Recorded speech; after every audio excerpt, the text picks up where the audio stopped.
오늘은 갈렙의 믿음을 알아보려고 합니다. 여호수아와 갈렙과 여호수아. 40여 년 전에 가데스 바네아에서 가나안을 정탐했던 그 정탐꾼 중에 가나안은 우리가 충분히 이길 수 있다고 긍정적인 보고를 모세 앞에서 했던 사람, 바로 그 갈렙입니다. 오늘 나이를 보니 이 사람은 85세가 되었습니다. 대단히 상노인입니다.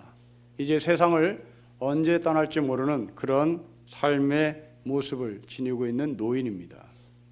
성경은 이 사람에 대해서 신분을 밝힙니다. 그니스 사람 여분네 아들 갈렙입니다. 성경학자들은 이 그니스 사람이라는 것을 근거로 갈렙은 이방인이었다라고 주장합니다. 그런데 민수기에서는 갈렙이 유다 지파였다라고 기록합니다. 숭실대학교에서 기독교학을 가르치는 김혁은 교수는 갈렙은 그니스 족속이면서 또한 겐 족속이었다라고 주장합니다. 아마도 그렇게 주장하는 이유는 창세기 13장에서 15장에서 그니스와 겐 족속이 나란히 나오는 걸 봐 이것을 같은 족속으로 처리한 것 같은데 그 같은 족속으로 처리한 근거는 어디인지 모르겠습니다. 아무튼 성경학자는 이 갈렙이 이방인이었다는 걸 주장합니다.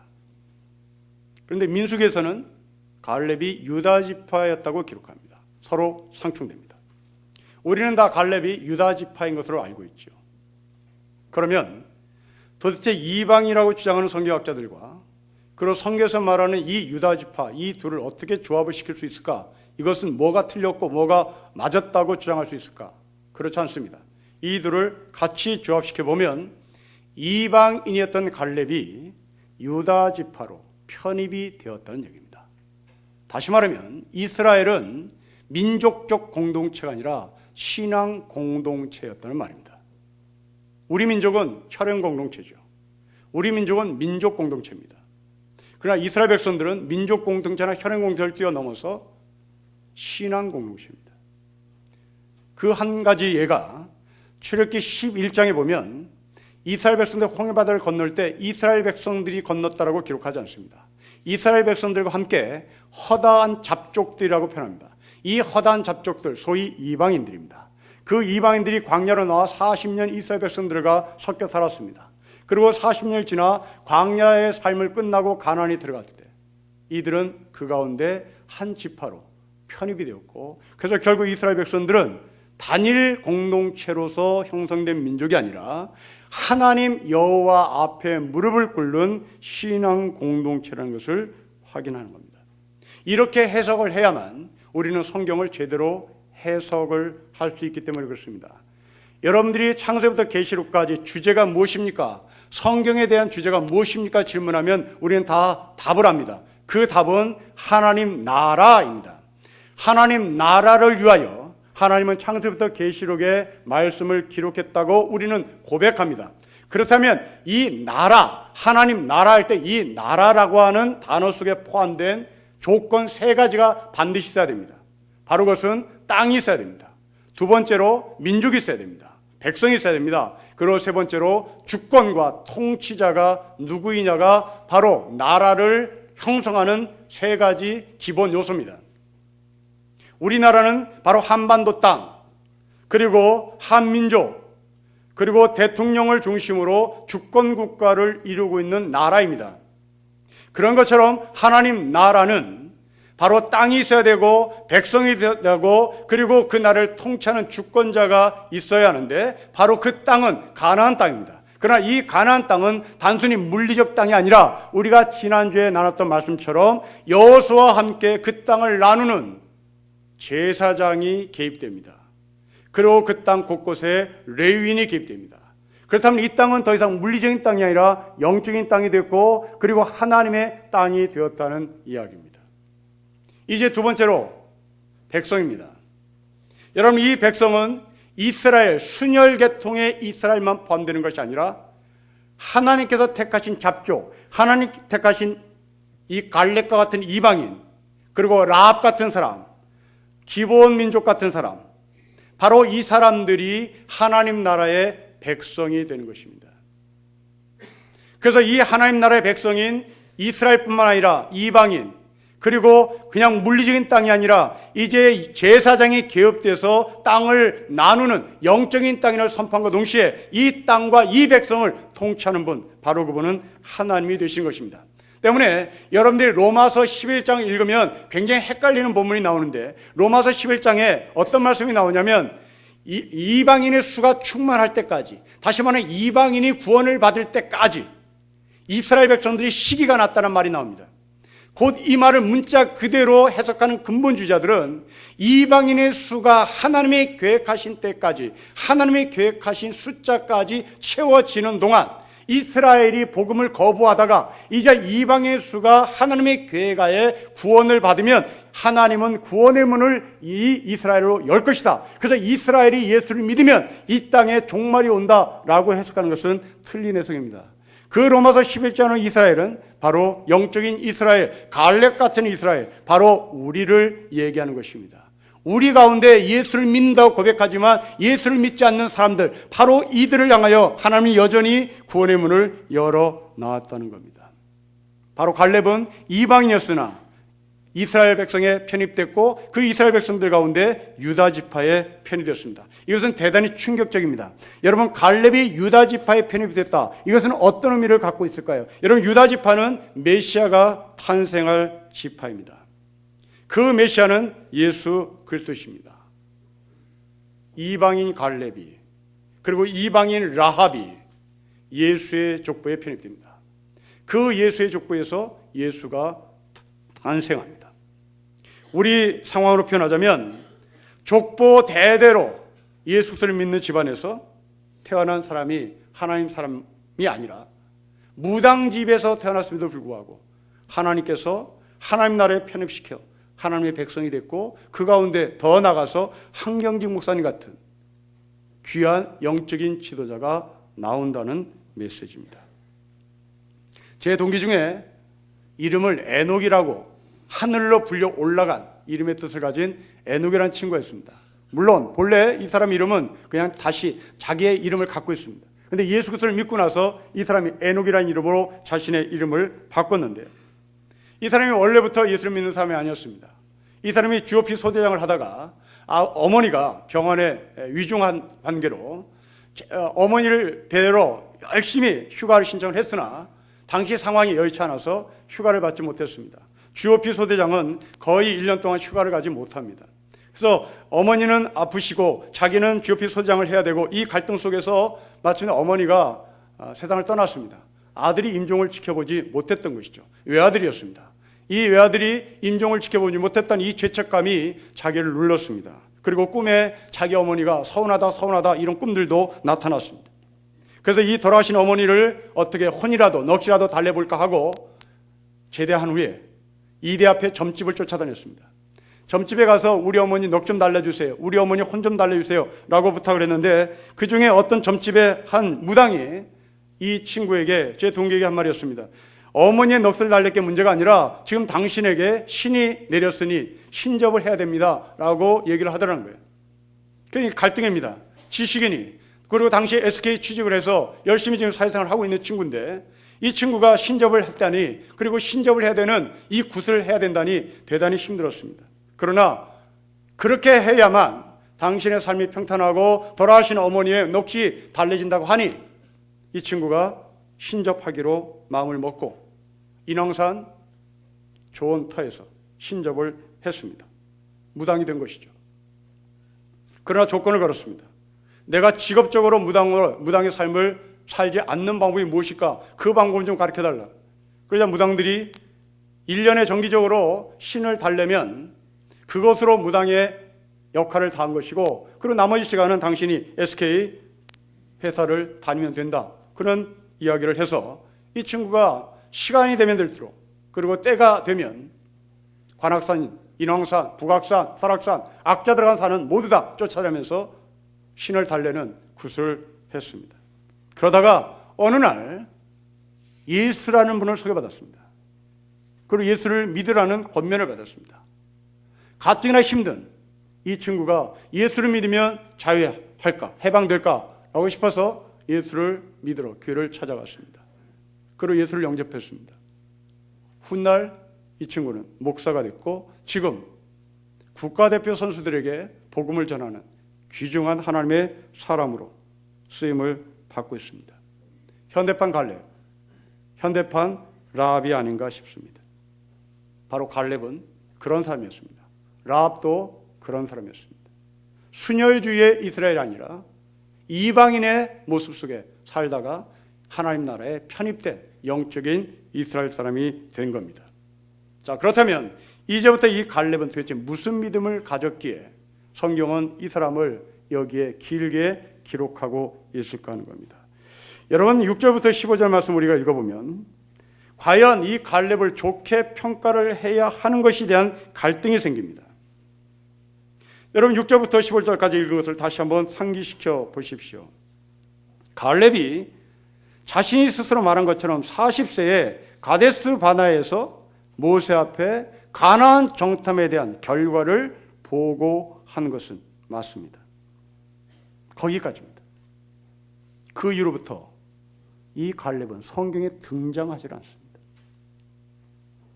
광야 40년에 한 번도 등장하지 않습니다.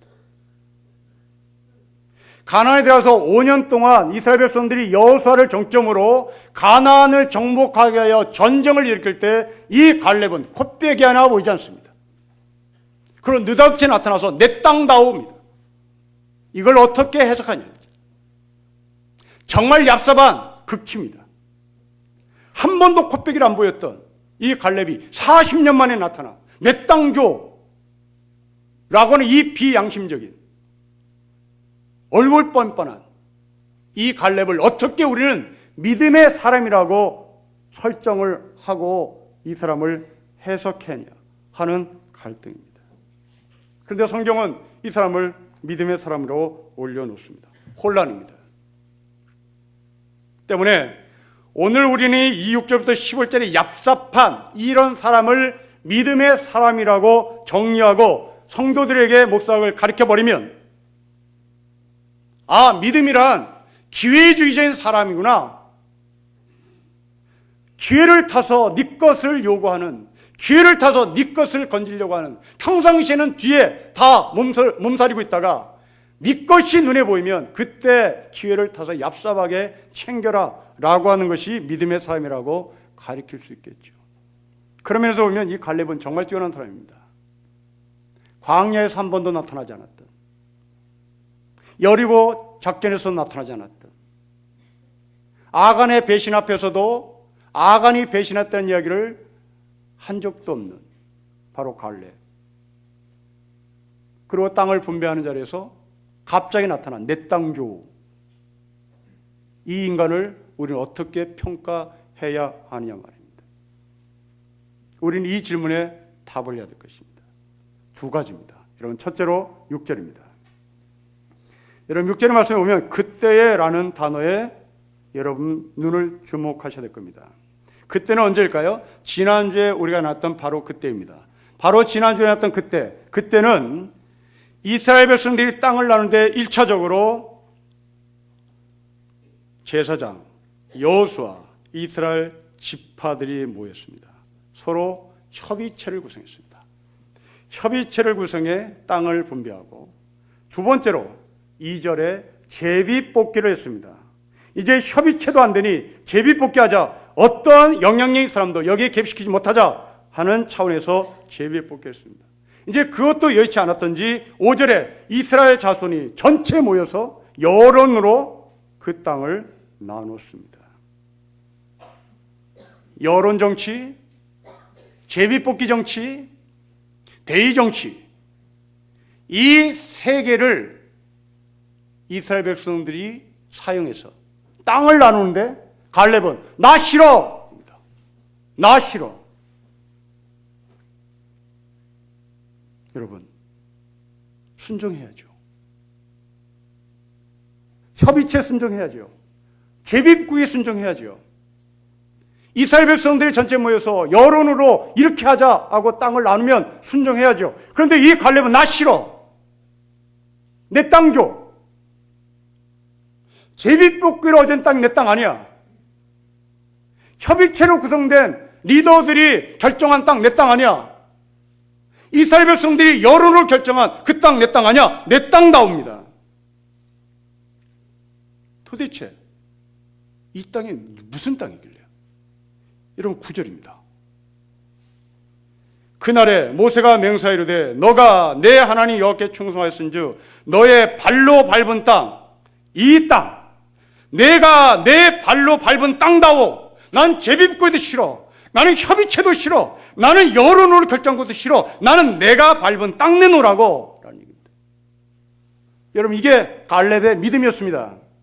여러분 우리가 지금 평상시에 알았던 믿음의 덕목 중에 순종에 어긋나는 삶입니다. 지금 이스라엘 백성들 협의체 틀린 거 없습니다. 제비뽑기 틀린 거 없습니다. 여론 정치 틀린 거 없습니다. 그런데 갈렙은 그 틀린 것 없는 방법입니다. 그럼에도 불구하고 이 갈렙은 나 못하겠습니다. 이게 갈렙이 가졌던 믿음입니다. 여러분, 믿음이란 뭘까요? 우리는 항상 믿음은 순종입니다. 기억하십시오. 누구에게 순종입니까? 갈렙은 사람에게 순종하지 않습니다. 하나님이 모세를 통하여 약속하신 땅, 내가 밟은 땅. 여기서 이 갈렙은 하나님의 약속에 순종한 결과 지금 우리가 지적해 봤듯이 갈렙은 대단히 오해를 받는 삶을 살고 있습니다. 목사가 결정했으면 들어야 될 거 아니야. 당회가 결정했으면 들어야 될 거 아니야. 재직해서 결정하면 들어야 될 거 아니야. 그런데 이 가운데 갈렙 같은 사람이 나는 싫어요. 내 땅 주세요. 저항입니다.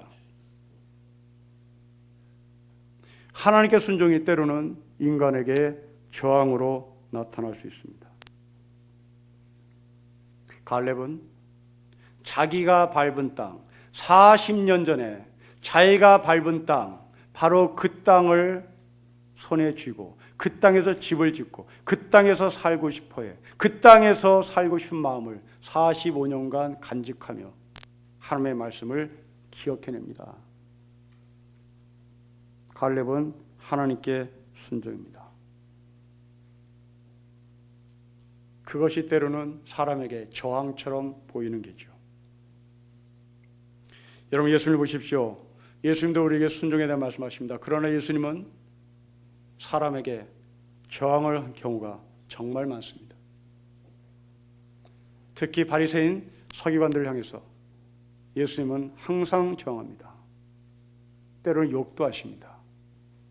헤롯에게는 여우라고 욕하십니다. 바리새인은 독사의 자식들하고 욕합니다.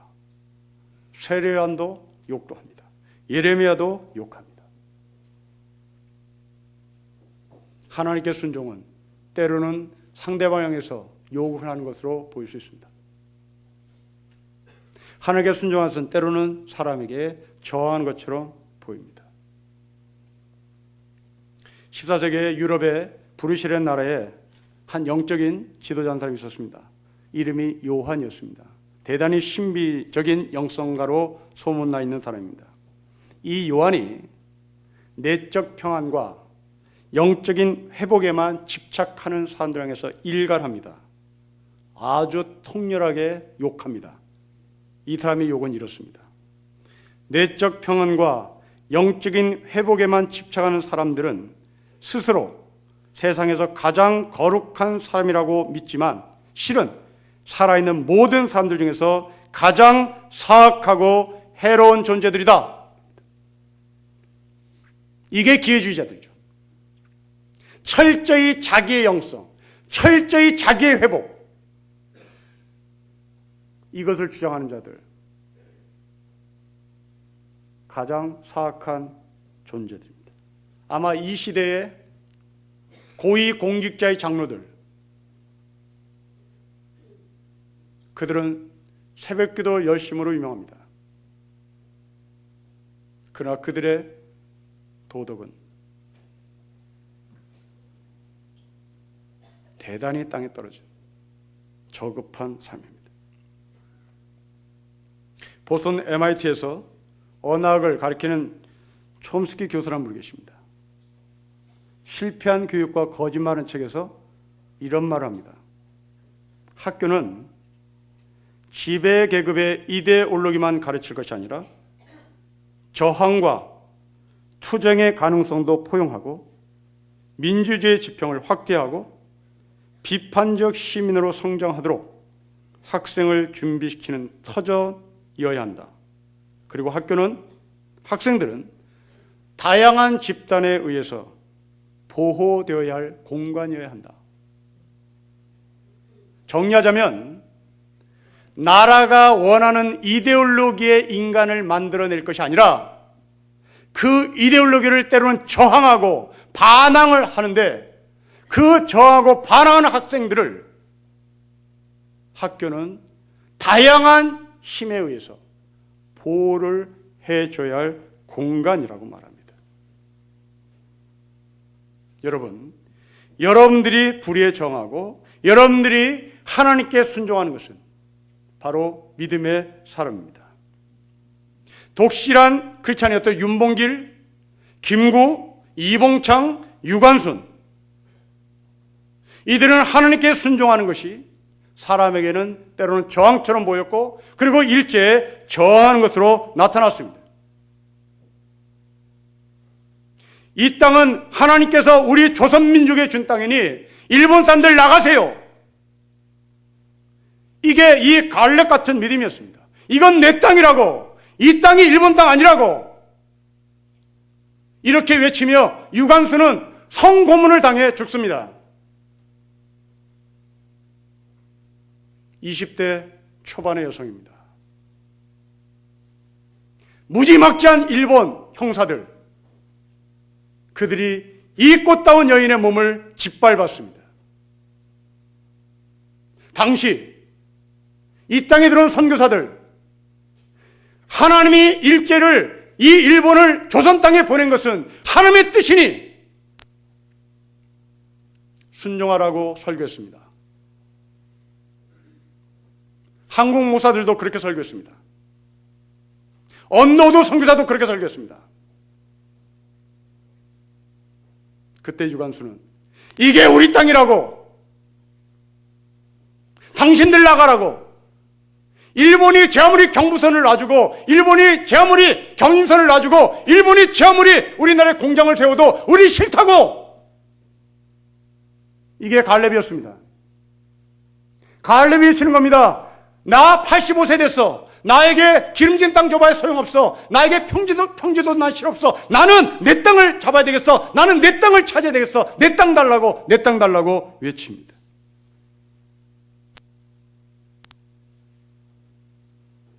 요즘 목사들처럼 참아라, 하나님의 뜻을 기다려라, 저항하지 말아라, 가만히 있어라,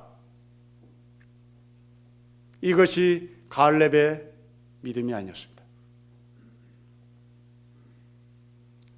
저희가 학교 다닐 때 2대 총장을 지냈던 김옥길 선생이 어느 해 신입생 치사를 하는데 이런 말씀하셨습니다. 이화인 여러분, 지금 이 자리에 아침에 일어나서 침대에 앉아 일하는 사람이 밥을 가져다 주는, 그 밥을 먹고 온 학생도 있을 것이다. 이 가운데 꽁꽁 얼어있는 물을 깨뜨려서 쌀을 씻어 밥을 동생들과 해먹고 나온 이화인도 있을 것이다. 그러나 이제부터 우리 모두는 하나님의 은혜로 이 이화에 들어왔으니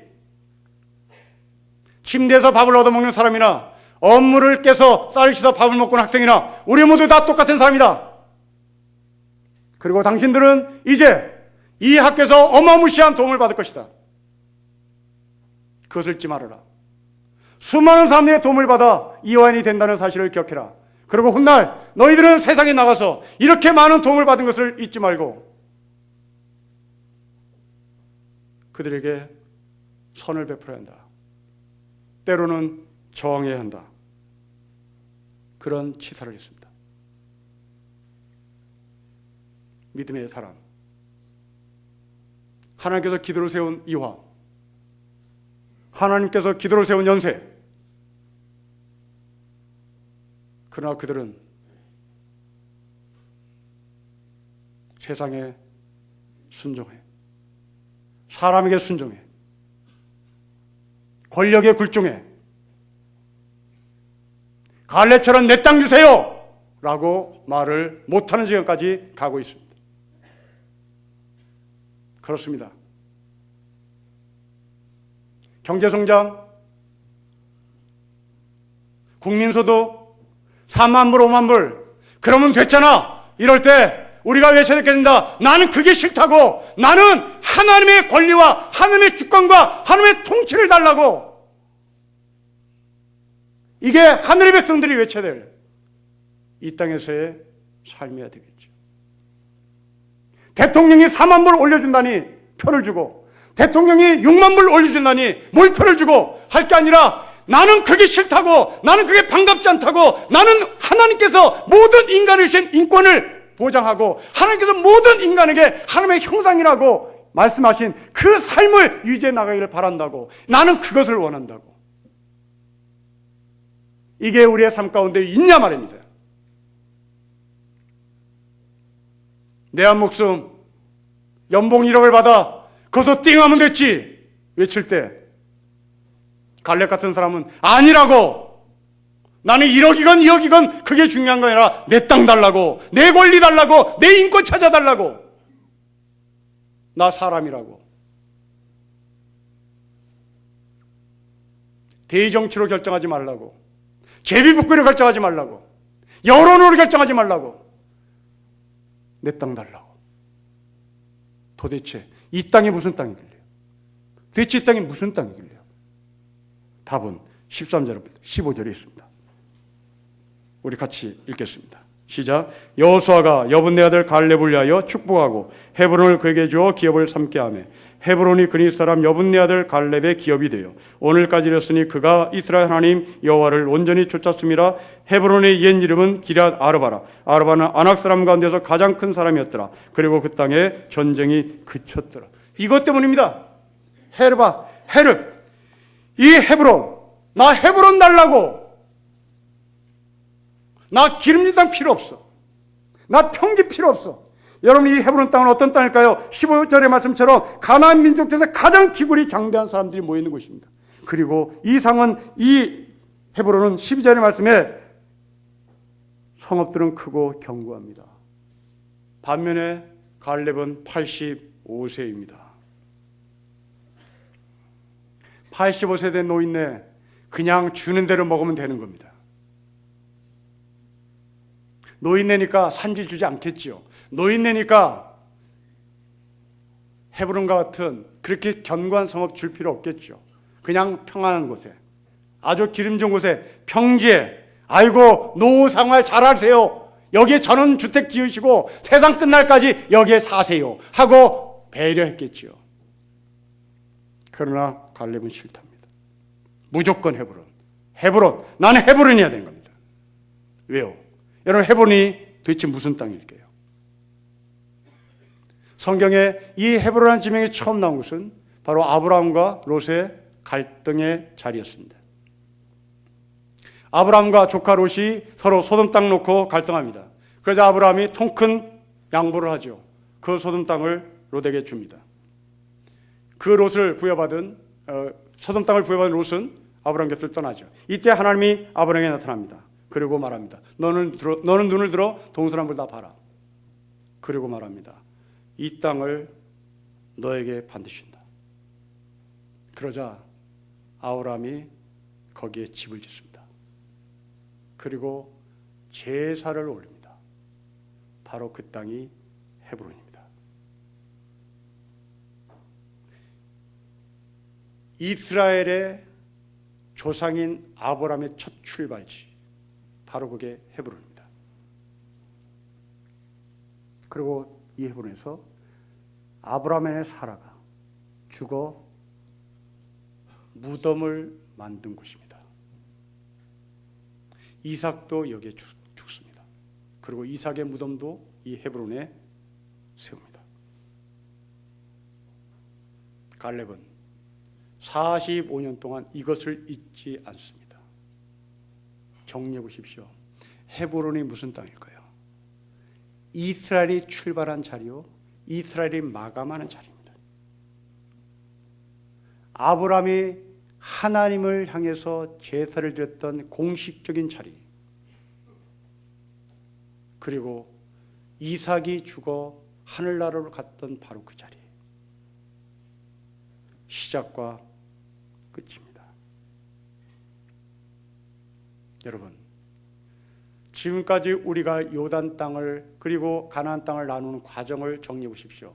첫째로 이스라엘 세 지파는 요단 동편을 요구했습니다. 그 요단 동편은 기름진 땅이었습니다. 두 번째로 요단 서편을 나눕니다. 그 요단 서편을 나누는 방법은 대의정치고 제비뽑기고 그리고 서로 사람들이 협의한 협의체였습니다. 갈렙은 이 방법을 다 거부합니다.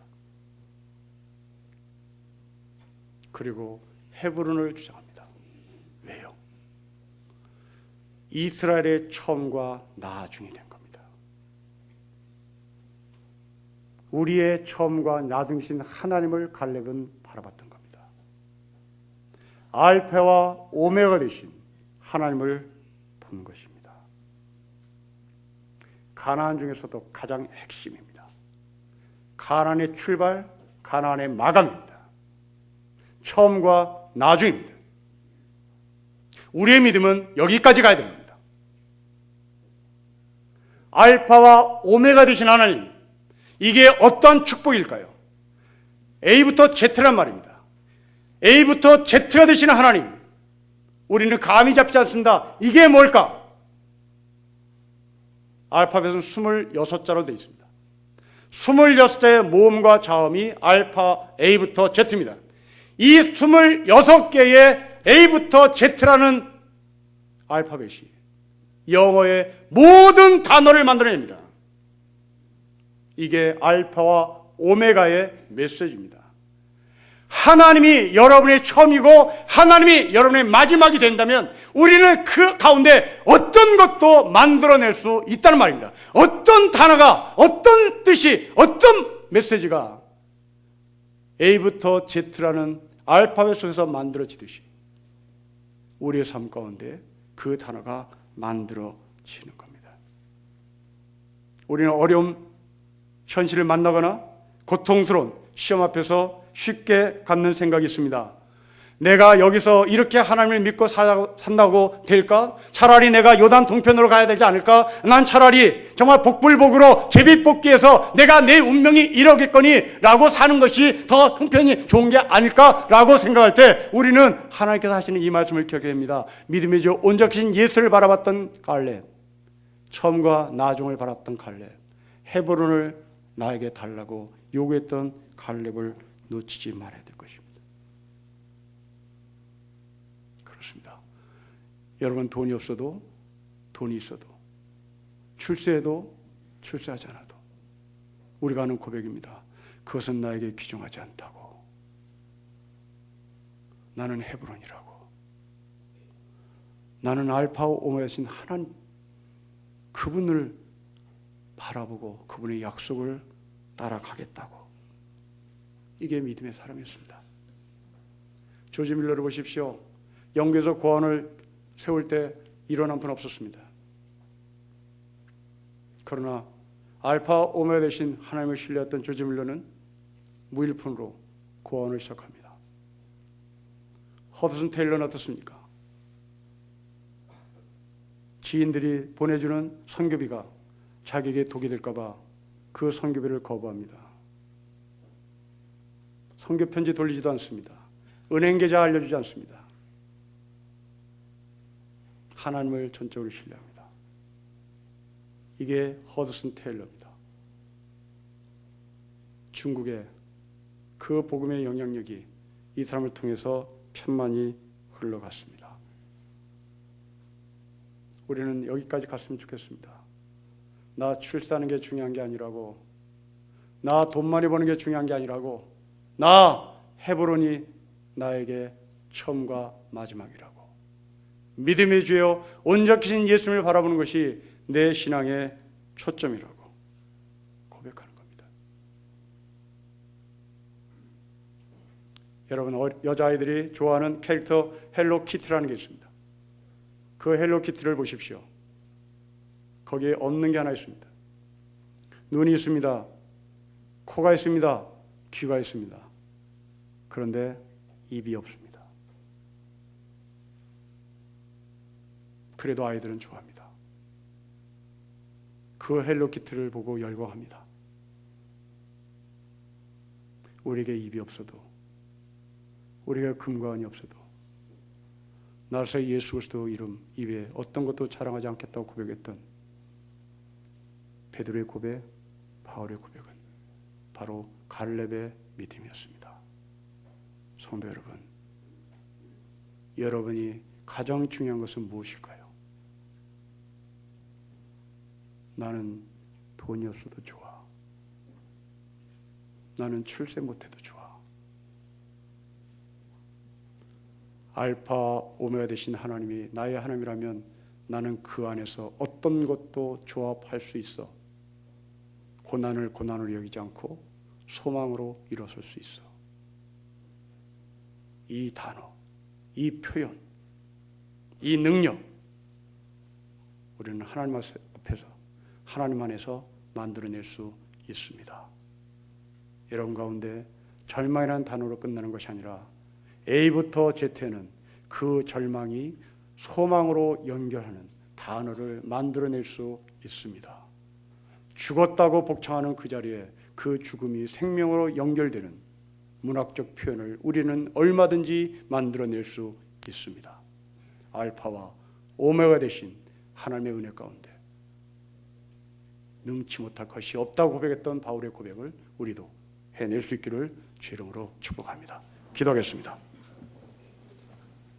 하나님 아버지, 45년 동안 하나를 고집했던, 헤브론을 고집했던 이 갈렙의 믿음을 우리도 담고 싶습니다. 믿음의 주여 온전하신 예수 그리스도를 바라보는 이 줄기찬 믿음이 우리 가운데 세워지기를 소망합니다. 알파와 오메가 되시고 처음과 나중 되시는 하나님 때문에 우리는 어떠한 상황과 조건 속에서도 하나님의 능력을 만들어낼 수 있음을 믿습니다. 하나님 아버지, 우리에게 기름 부어주시고 우리가 비록 이방인이었으나 영적인 이스라엘로 편입된 사람이오니 이제 그 영적인 이스라엘로 편입된 우리가 갈렙 같은 믿음을 소유할 수 있도록 다시 한번 영적인 전쟁과 묵상과 성찰을 감당케 하옵소서. 주 예수 그리스도의 이름으로 기도합니다. 아멘.